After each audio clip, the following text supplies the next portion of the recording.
What's up, everybody? This is the Classic Tycoon here, and we're back for another episode of the Evergreen Gardens Let's Play series. This is episode 2. In the last one, we built the junior roller coaster here and just got the park started, got it open. So today we're going to expand the park a little bit, start getting this the price of the park to go up a little. Make sure it's worth it for the guests to pay a higher price so that we can start actually making some money and just expanding the park and getting all the guests that we need to achieve the goal that is due by October year 4. So what I'm going to do is I'm going to block off some area here with no entryway signs so that the guests don't start wandering all throughout the park, but I'm going to have a bigger area where I can just start adding some rides. So what I'm going to do is I'm going to just put a few rides over in this area so that the guests, when they walk around, there's not just absolutely nothing for them to do. So we'll do a couple of smaller rides here. You can see a spiral slide and a haunted house over here, just so that they'll at least run into some things and not be completely bored out of their minds as they walk through here. I'm going to increase the price of the entrance right now. I never did that after building the junior roller coaster, and now that we've got some more rides in the park, I think we will be able to increase the price just fine. And then as we add a few more rides today, I'm going to build a looping roller coaster and just a couple other like thrill rides to allow us to increase the price of the park. So our guests are starting to filter in over here, walking around. We don't want them walking around doing nothing for too long because they will get angry and leave if there's nothing to do. So let's throw in our first looping roller coaster of Evergreen Gardens. So I'm going to put it up here on this hill. We will lift it a little bit so that it can go over the pathways. And we're going to try and keep scenery in place as much as we can in the park. You know, I do kind of like the scenery of Evergreen Gardens.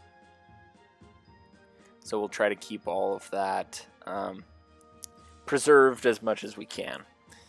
And we're just going to build the roller coaster around the environment that is provided to us from the game.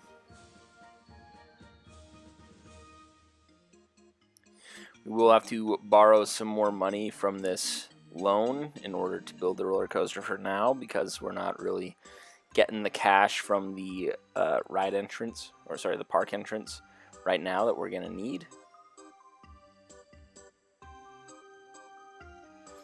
And in a park like this, where it's not just a bunch of flat land, I'm going to have the roller coasters interact more with the landscape and with the pathways that are already pre-built. So that's one of the challenges of a park like this. You're just going to have to just build around that sort of thing. Do notice right here that the gardens over there are all dead. So I just hired a handyman to start watering that, and you can see that's going to bring the gardens back to life. So if you're ever wondering why your gardens are dying, it's because they need a handyman to take care of them. So that is what's going on over there. Back to the build. Let's we're gonna do a couple of little loops here. The initial loop here, notice that I've lifted it up 15 feet off of the ground, and what that's going to allow me to do is when I come around here with the track, I'll be able to interweave another loop right inside of the first loop, and that gives you some pretty good ratings when you're when you do these sort of interlocking loops.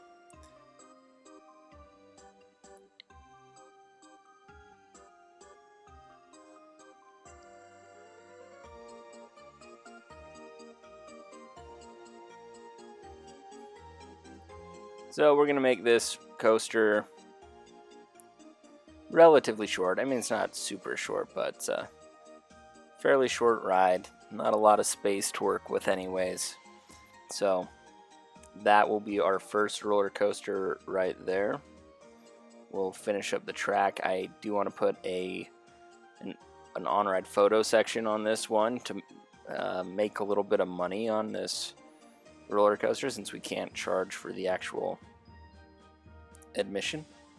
I do decide to flip around the entrance and exit here. Have the guests enter from this side of the park of the ride. So let's go ahead and watch this thing test.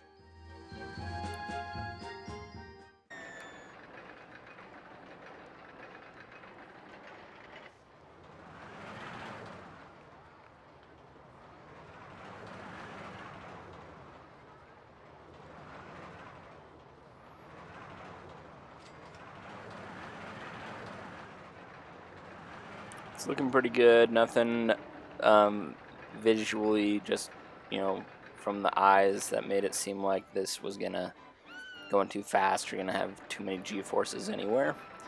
Should be okay. Everything's in the black and looks pretty good.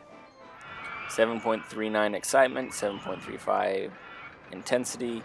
That is a pretty decent roller coaster right there. And those ratings should go up a little bit as we add scenery and do some other things around the park here. I'm going to rename this, or repaint it, and then I'm going to rename it as well, kind of to match the Roman theming that we see over there, or Greek. And we're going to name this coaster Achilles. And then let's I'm gonna put some music with it, the Roman fanfare style, since it's over by this Roman theming with the statue and everything. I thought that was a pretty decent name and worked well in this situation. So let's own our pathways, and then we'll open this thing up.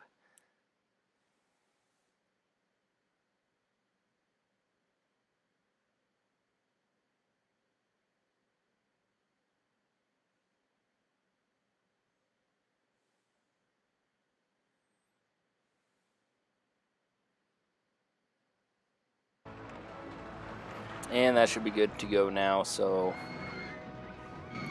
we'll start letting guests ride it.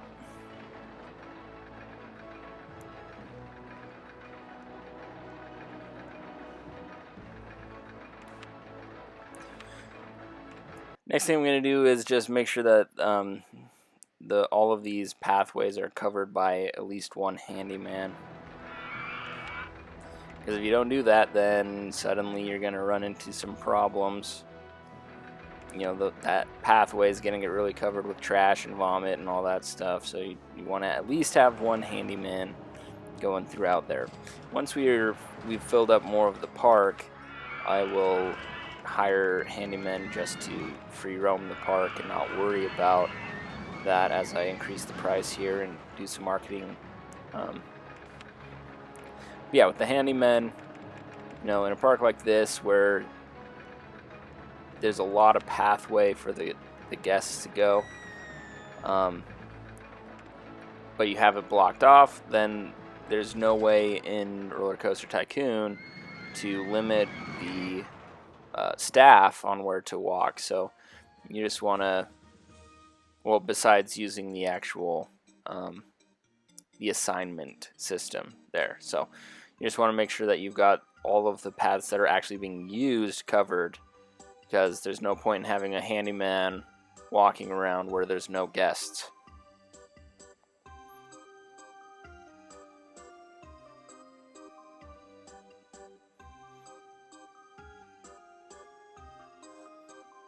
Alright, so the next thing I'm going to build here are some go-karts.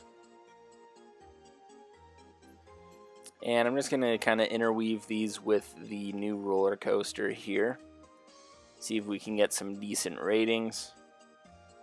go-karts and the new roller coaster really will allow us to increase our prices, and they're definitely guest pleasers as far as rides go.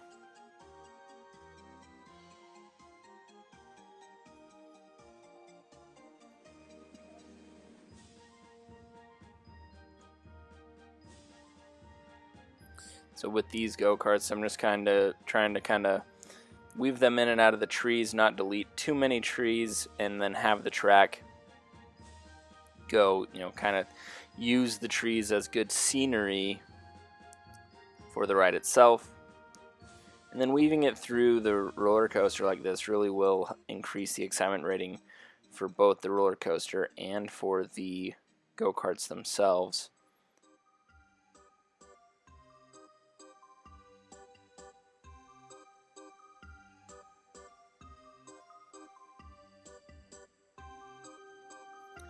So I think that's a pretty decent track right there. We'll get the pathways built and everything, and just try and make it still look appealing.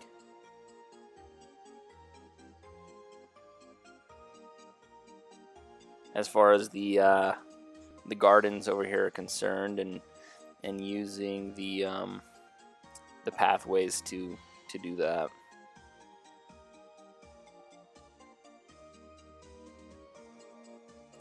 I'm going to throw an entertainer in there just for preventative measures. If you have go-karts that are running 3 laps, it's just inevitable that the guests are going to get pretty upset at the wait times if you don't have an entertainer. So you just have to have an entertainer in that situation. It is what it is. So now that we've got all these rides, I'm going to increase my admission price to $50. We'll sit and see how that goes. None of the guests are turning it down so far. I also did want to just check out how much money guests have as they come to Evergreen Gardens. Seems like these people are having between like $70 and $100, so $50 is plenty, with room to go up as well. Once you reach with these pay per entry or pay for the park entry scenarios, you want to make sure that you're not taking all of the guests' money, or you're not putting the price so high that you're rejecting guests from being able to get into the park, because guests will have a maximum amount of money and a minimum amount of money, and if you were charging $75 for your guests to get in the park, and then some of the guests have $60 or $70, that's a whole bunch of money you're leaving on the table, because they'll just walk up and then leave because they can't afford the park. So find out what the minimum amount of money that a guest will bring, and that's the maximum amount that I will actually charge for the park, because then you can still get those guests to come in and they'll have a good time, because they don't need to spend money for rides. Now, they will leave earlier and they won't be able to buy food or drinks, but that doesn't really matter, because you've already gotten the maximum amount of money out of the guest that you were going to in the first place. So then the guests that come in with more money are going to spend money on food and drinks and souvenirs and all that stuff, park maps, all that. But as far as the guests are concerned, we don't care how long they stay in the park for necessarily, as long as we hit our guest goals. But they're going to stay in the park plenty long until they get really hungry and are fed up with not being able to eat because they have no food. In that case, if you've got cash machines available, obviously that would be the best answer, but at Evergreen Gardens, I really doubt we're going to be getting cash machines. I'm not 100% sure on that, but as far as I know, I'm not counting on it. So, all right, so there's our new rides for today. I think that looks pretty good. Thanks a lot for watching this, you guys. I do appreciate all the feedback that I get in the comments. Let me know what you think about Evergreen Gardens. Let me know what you think about the new roller coasters. And give me a like if you guys did like the episode. That helps out the channel a bunch. I appreciate you guys so much. Thanks again for watching. I'll catch you guys in the next video.